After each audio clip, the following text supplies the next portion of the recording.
Kuhlonitshwa ithandazwe uSolomon Mahlangu unqenqe apha emva kokuba wathi waphulukana nobomi iminyaka engamashumi ubudala ezandleni zamapolisa engcinezelo.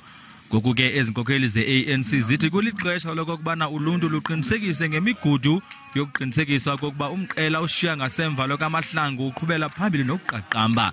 In his honor and in the honor of all those who died for this freedom, the African National Congress members and members of all the alliance structures, because we are all going to conferences, we are busy with conferences, including the leagues, we must remember that this freedom was not free.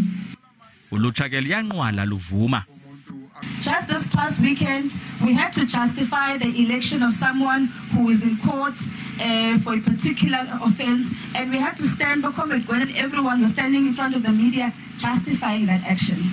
Usapho luthi lufuna uvule ityala ngokutsha luzawufumana iinkcukacha ezakhokhelele ekubeni asweleke lo kaMahlangu.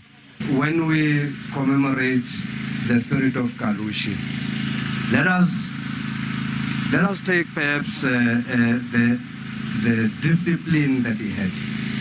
Lo kaMahlangu uyawuhlala ekhunjulwa ngendima yakhe ayigangathileyo kwidaba lenkululeko kweli.